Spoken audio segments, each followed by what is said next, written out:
Lashkar-e-Taiba commander Mir ശുക്ര Khan റൈസാനിയെ ക്വറ്റയിൽ മരിച്ച നിലയിൽ കണ്ടെത്തി.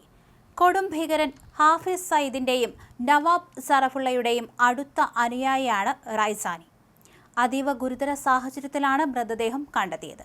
ബലൂചിസ്ഥാൻ മേഖലയിലെ ലഷ്കർ പ്രവർത്തനങ്ങളുടെയും പ്രവർത്തന പരിശീലനത്തിന്റെയും മുഖ്യ ചുമതലക്കാരനായിരുന്നു ഇയാൾ. മരിക്കുന്നതിന് തലേ ദിവസം ലഷ്കർ നേതാക്കൾക്കൊപ്പം പൊതുവേദിയിൽ പ്രത്യക്ഷപ്പെട്ടിരുന്നു. പാകിസ്ഥാനിൽ ഭീകര തലവന്മാർ ഒന്നൊന്നായി കൊല്ലപ്പെടുന്ന പരമ്പരയിലെ ഏറ്റവും പുതിയ സംഭവമാണിത്.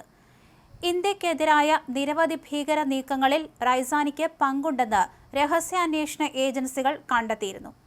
പാകിസ്ഥാനിൽ ഉന്നത ഭീകരർക്കെതിരെ അജ്ഞാത തോക്കുധാരികളുടെ ആക്രമണങ്ങൾ വർദ്ധിക്കുന്നതായി റിപ്പോർട്ടുകൾ.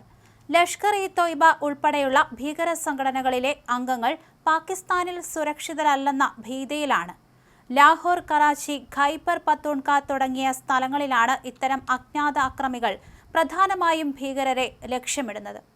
അമീർ ഹംസയ്ക്ക് നേരെ ആക്രമണം ഉണ്ടായത് 2026-ലാണ്, അതും ഏപ്രിലിൽ. ലഷ്കർ-ഇ-തൊയ്ബ സ്ഥാപക അംഗമാണ് അമീർ ഹംസ. ഇയാൾക്ക് നേരെ ലാഹോറിൽ വെച്ചാണ് വെടിവെപ്പ് ഉണ്ടായത്. പാകിസ്ഥാനിൽ ഒളിവിൽ കഴിയുന്ന ഇന്ത്യയിൽ വാണ്ടഡായ നിരവധി ഭീകരർ നേരത്തെയും അജ്ഞാതരുടെ വെടിയേറ്റ് കൊല്ലപ്പെട്ടിരുന്നു. ഈ ആക്രമണങ്ങൾ പാകിസ്ഥാനിലെ ഭീകര സംഘടനകളിൽ വലിയ ഭീതിയും ആശയക്കുഴപ്പവും ഉണ്ടാക്കിയിട്ടുണ്ട്. അജ്ഞാതരായ അക്രമികൾ വന്ന് വെടിവെച്ച് കടന്നുകളയുകയാണ് പതിവ്. സമീപകാലത്തായി ഇത്തരം സംഭവങ്ങൾ വർദ്ധിക്കുന്നത് പാകിസ്ഥാനിലെ ആഭ്യന്തര സുരക്ഷാ ഏജൻസികൾക്ക് വലിയ വെല്ലുവിളിയായി മാറിയിരിക്കുകയാണ്.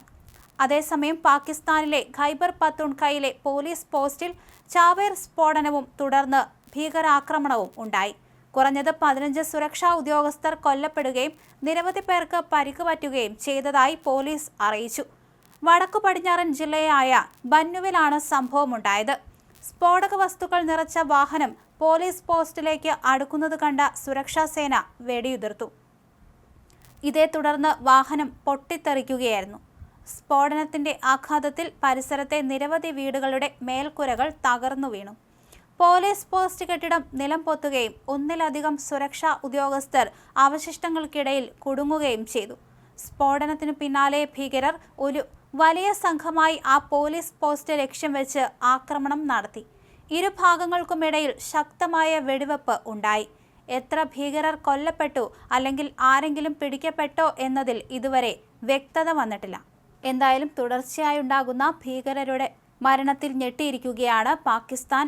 പാകിസ്ഥാനിൽ അങ്ങോളം ഇങ്ങോളം അജ്ഞാതരുടെ വിളയാട്ടം തന്നെയാണ് നടത്തിയിരിക്കുന്നത്. ഇതിന് പിന്നിൽ ആരാണ് എന്ന് പാകിസ്ഥാന് കണ്ടെത്താനും കഴിയാത്ത ഒരു സാഹചര്യമാണ് പോയിക്കൊണ്ടിരിക്കുന്നത് എന്ന് വേണം പറയാൻ. പ്രധാന ഭീകര നേതാക്കളെല്ലാം തന്നെ കൊല്ലപ്പെട്ട അവസ്ഥയാണ്.